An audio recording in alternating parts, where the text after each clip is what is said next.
રાજકોટના મેયર સરકારી ગાડી લઈ અને ફરવા નીકળી ગયા એ સમાચાર તો ઘણા દિવસથી છાપામાં ચાલે છે. પહેલા તો રાજકોટના મેયરે ના પાડી દીધી, નનૈયો કર્યો કે ના ભાઈ ના, એવું કંઈ નથી, આમ છે તેમ છે, સરકારી ગાડી નથી. પછી ફોટા આવ્યા એટલે એણે કીધું કે ભાઈ ના ના, હું તો આનું સરકારી ભાડું ભરવાની છે. પછી પાછો બહુ વિરોધ થયો તો એવું નક્કી થયું કે હવે તો માર્કેટ રેટ પ્રમાણે ભાડું ભરી દેશે. એટલે હવે તો જાણે રાજકોટના બધા જ ભાજપિયાઓ અને ભાજપના મેયર રાજકોટની અને ગુજરાતની જનતા ઉપર ઉપકાર કરતા હોય એવી રીતે વાત કરે છે કે હવે તો માર્કેટ રેટ પ્રમાણે, એટલે કે પર કિલોમીટરે 20 રૂપિયા ચાર્જ ભરવા હું તૈયાર છું. જાણે કે બહુ મોટો અહેસાન આપણા ઉપર કરે છે. મૂળ પ્રશ્ન એ છે જ નહીં. કોંગ્રેસના મિત્રોને પહેલેથી સમજણની કાયમ અભાવ છે અને એટલે 40 વર્ષથી એ લોકો કંઈ ઉકાળી શકતા નથી. એણે માંગણી કરી કે માર્કેટ રેટ પ્રમાણે પૈસા ભરી દો, અને પછી ભાજપવાળા જાણે મોટો ઉપકાર કરતા હોય એમ હવે અમે માર્કેટ પ્રમાણે 20 રૂપિયા પર કિલોમીટર ભરવા તૈયાર છીએ, હું તૈયાર છું, હું તૈયાર છું. પછી ભાજપની આખી ટોળકી ચાલુ પડી ગઈ કે બધા અમે તૈયાર છીએ.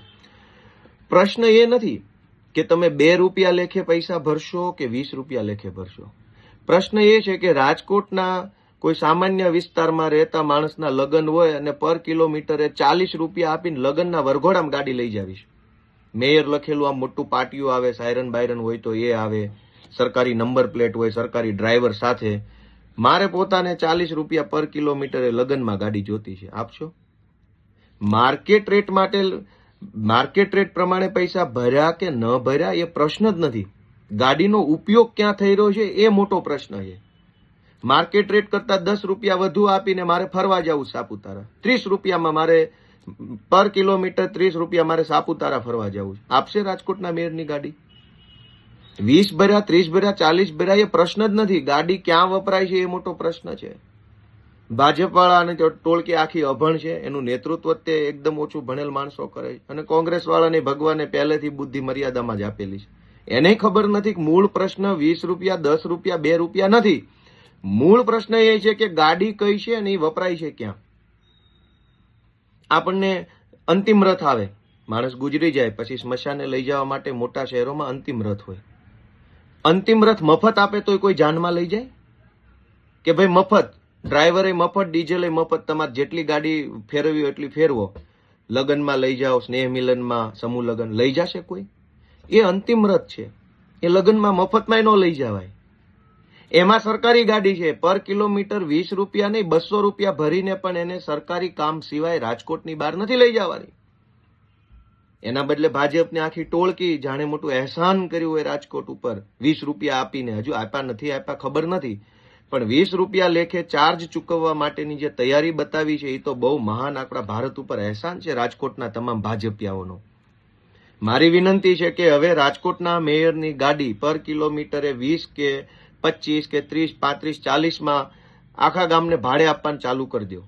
માર્કેટ રેટ કરતા 10 રૂપિયા વધુ મારે એ ગાડી લઈને સાપુતારાએ જવું છે, ને 2-3 જગ્યાએ દર્શન કરવા જવું છે, થોડુંક દરિયાકાંઠે ફરવું છે, અને 4-5 ભાઈબંધોના લગ્ન છે, એને આમ લગ્નમાં વરરાજા તો એમાંય રાજા કહેવાય, મેયરની ગાડીમાં બેસાડવો છે, એને જાન લઈને જવું છે, અને વળતા જાન પાછી લાવવી છે વરઘોડિયા સાથેની. આપો 40 રૂપિયા પર કિલોમીટર લેખે ભાડે મેયરની ગાડી.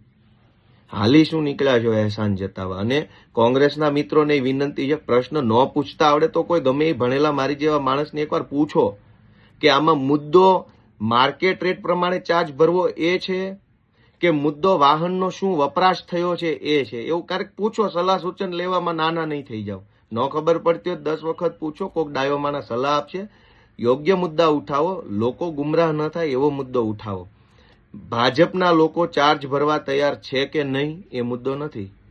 ચાર્જ માર્કેટ રેટ પ્રમાણે ભરશે કે સરકારી પ્રમાણે ભરશે એ મુદ્દો નથી. મુદ્દો એ છે કે સરકારી ગાડી કયા કામમાં વાપરવાની હતી ને કયા કામમાં વપરાય. જો હવે સરકારી ગાડી કોઈ પણ કામમાં વાપરી શકાય એમ હોય તો હું બધાને વિનંતી કરું છું કે મેયરની ગાડી તમારે ત્યાં આવતા લગ્ન, પ્રસંગ, શ્રીમત, આ તે કોઈ પણ કાર્યક્રમ માટે તમારે માર્કેટ રેટ કરતા 10 રૂપિયા પ્લસમાં માગવાની અરજી મેયરને આપી દેવાની કોર્પોરેશનમાં જઈને. જય હિન્દ.